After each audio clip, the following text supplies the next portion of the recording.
Welcome back to the City Ramble. Big news, big Ruben Diaz related news dropping on this fine Monday afternoon. Joining me to speak about it, Owen McColgan, making the YouTube debut on the City Ramble channel. Owen, how are you? Yeah, not too bad.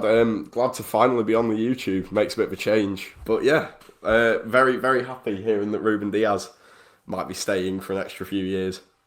Well, there's the clickbait title and thumbnail out of the way straight away because I mean you can tell from the smile on my face as well. I think this is good news. Although there are some people who disagree. We might touch on that a little bit later on. But the news itself is being reported by The Athletic that Man City have reached an agreement in principle with Ruben Diaz over a new contract.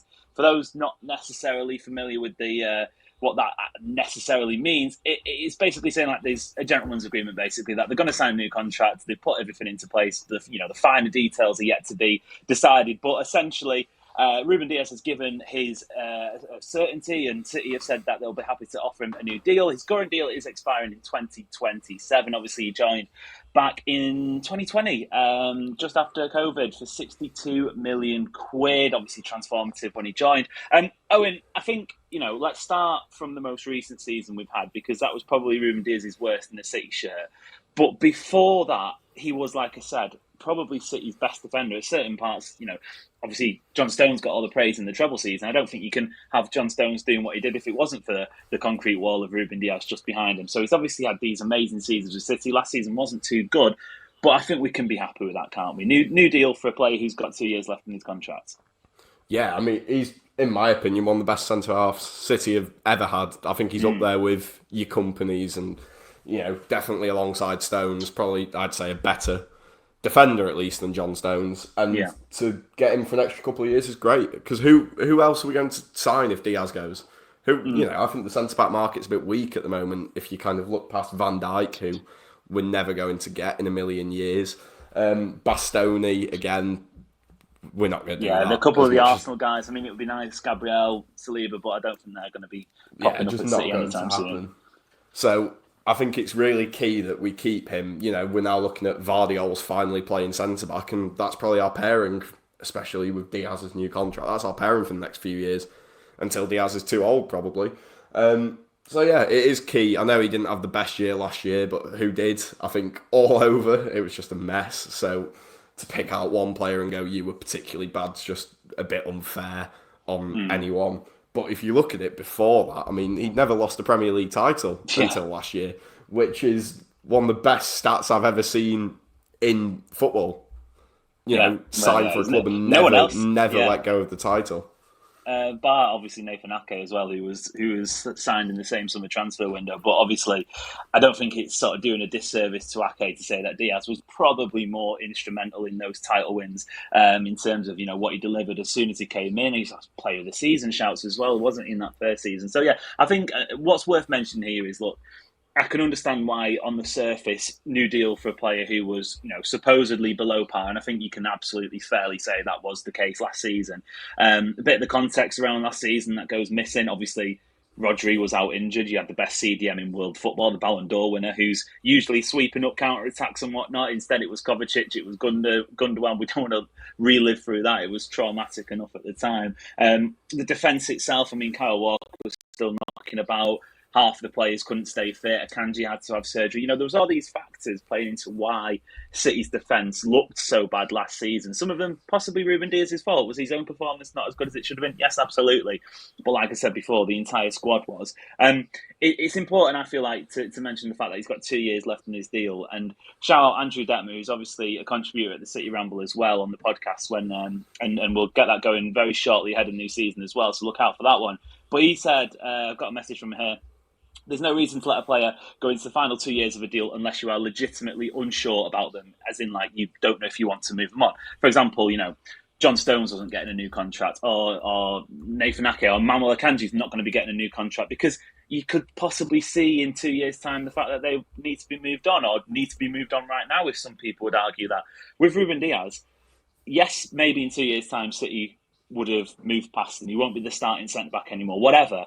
But at this moment, Owen, you can't legitimately say his time in the City shirt is done, which is why, to stop them going into the final year of the contract. Because what happens if he has a worldie of a season, and we're once again speaking about him in the best centre half in the Premier League conversation. He's got 1 year left in his deal. What happens then? Well, I'll tell you what, Real Madrid come knocking, or whoever else comes knocking, PSG, and they say, we'll give you a hefty signing on bonus in 2027, and you can run away in the sunset with a big fat paycheck, and City are sat there going, what do we do now? That's why they're doing it now. Yeah, it's an insurance policy, isn't it? Because we know that in 3 years' time, Diaz is still going to be a good centre-back, good enough to play at the top level of the Premier League. There's no, I think, anyone saying against that has lost their mind. He's brilliant. He has been ever since joining City. I know he was shaky his first 2 weeks at the club and then had not the best season last year, but that's fine.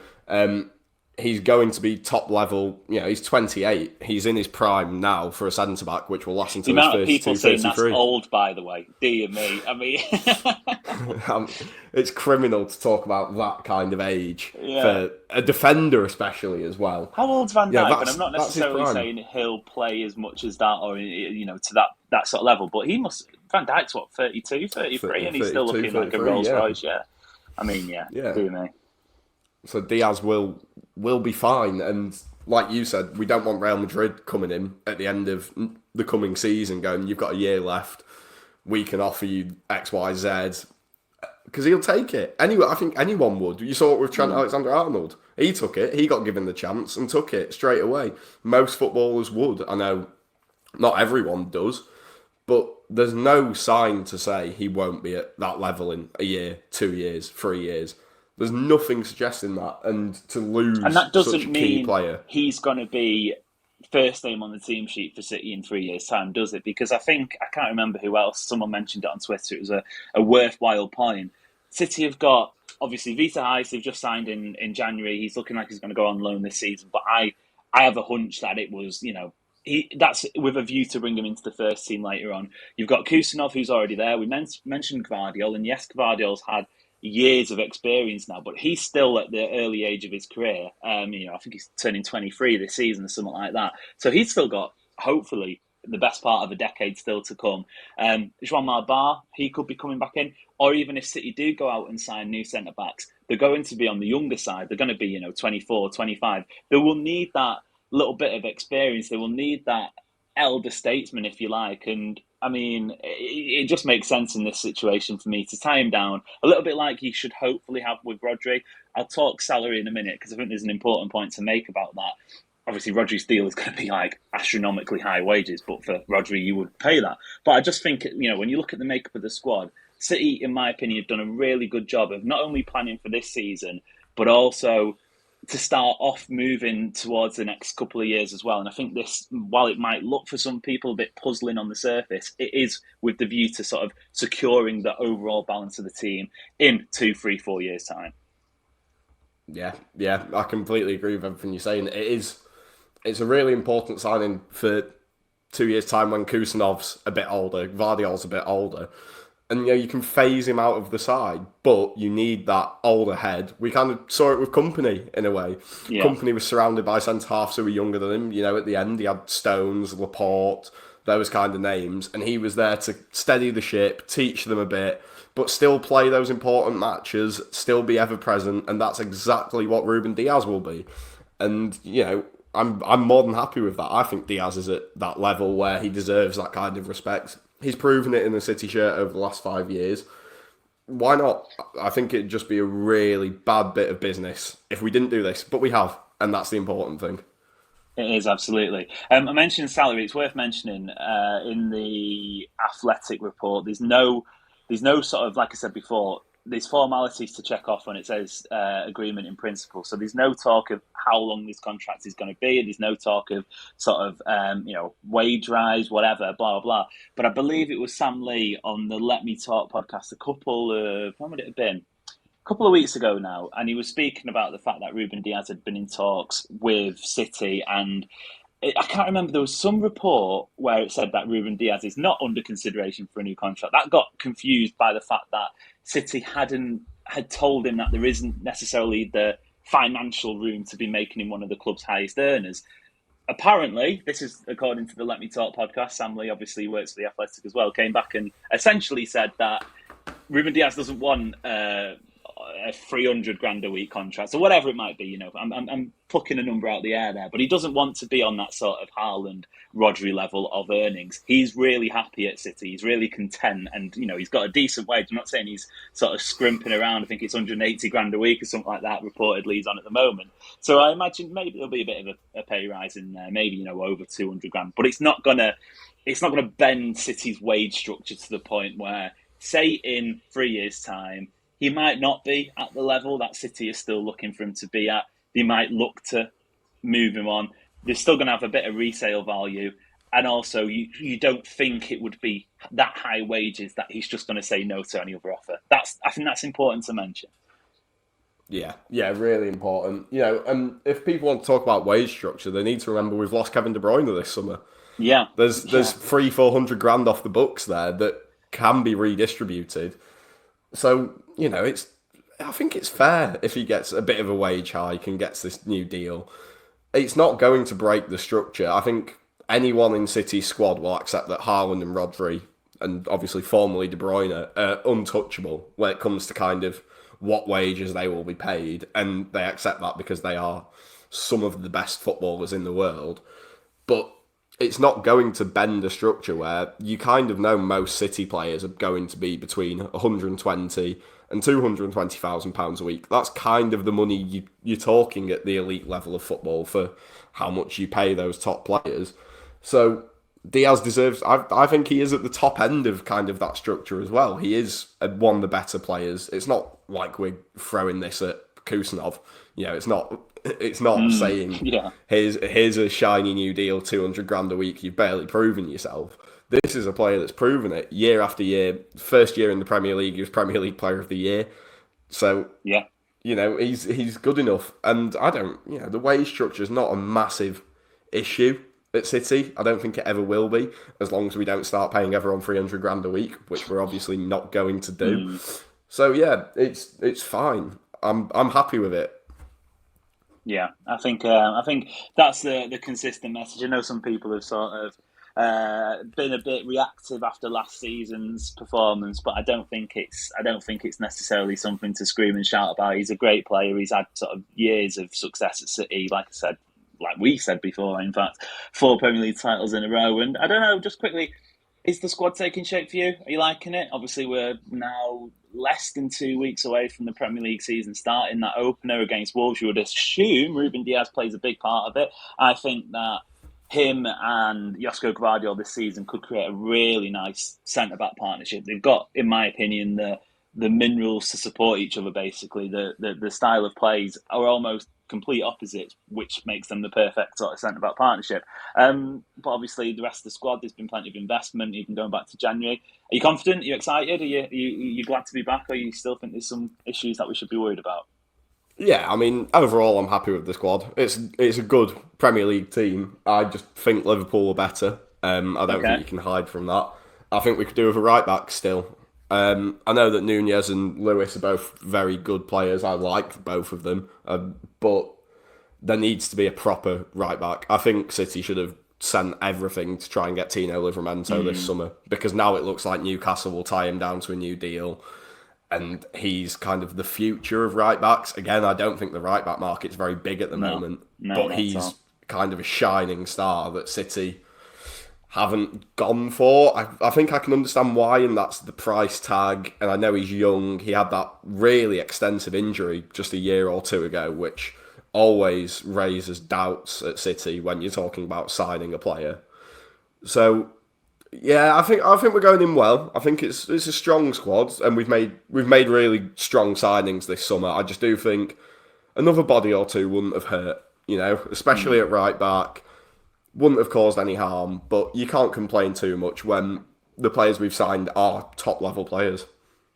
I totally agree with the Livramento stuff. I've said it on this channel, throughout the summer. He, for me, was one of those players you accept, has got an English premium. You're buying off another Premier League team, you're buying off another Champions League team. But I think it's a combination of the right back market being so drab in places, but also at the same time, he being almost the perfect fit, in my opinion. Where I stop that line of thinking is if it's turning towards alternatives, because I feel like City could be could have found themselves trapped in a situation where they went out and bought someone for the sake of it, and then in 3 years' time, they've got this fella who's not necessarily up to the standard on a 4 or 5 year contract. They can't sell him. They're having to loan him out because that's kind of happened. Ironically, that's possibly why Nunes is sort of being moved about into right back. A bit of a panic buy. We'll go out and get him. And I mean, no players. When you dangle a contract at City, we said the wage structure isn't a mad issue, but they're paying a lot more money than a lot of other clubs. Then it's hard to say no. And I feel like I would have rather have had Livramento, obviously, but I'm not. I don't think it's end game for City with Nunes and Rico Lewis. I feel like they can cobble through it, and I think the return of Rodri will be helpful at that. The return of a balanced defence, the return of midfielders with Tijani Reinders, and fingers crossed if we ever see him again, Nico Gonzalez, who can actually run. Hopefully, Guardiola does maybe depart from some of the older heads, especially in midfield. I think that's going to be important for City this season if they're going to have any success. I'm not saying they're wrong to be in the squad. I think Bernardo, if Gundogan stays, Kovacic, they can play a part. You just don't want to be seeing them 38 times a season in the Premier League. And I think City's attack is actually going to be really exciting. One of my, not hot takes, maybe medium takes, is that City score a lot of goals this season. With that sort of attack, you can see how that would happen. Yeah. I mean, I think you are right. Going back to Livramento stuff quickly, we don't want to get left with somebody we don't want, which was always a risk, and City have done before. So I'm quite glad we've not just pursued anybody for the sake of having them. But then going back to kind of the general squad, the Bernardo, Kovacic, Gundogan stuff. If that's our midfield three against Wolves, something's not quite right. I mean, you talk about Nico Gonzalez. I don't know why that man has played about 2 games of football since January. I think he's brilliant. Away at the Bernabeu, I think he was the only player that even looked half competent that day. So I'd really like to see more of him. I think he's exciting. I think him, Rodri, Reinders all kind of complement each other well enough as well, where that would work. And then the attack, you're right, you're spot on. It's really exciting. Phil Foden's going to come back with a bang, is my kind of medium-ish take this season. I think he's going to be brilliant. I think De Bruyne leaving will benefit him massively. I think Savio and Doku both, they've got a lot to show this year. They have to. Yeah. They really have to. And they can.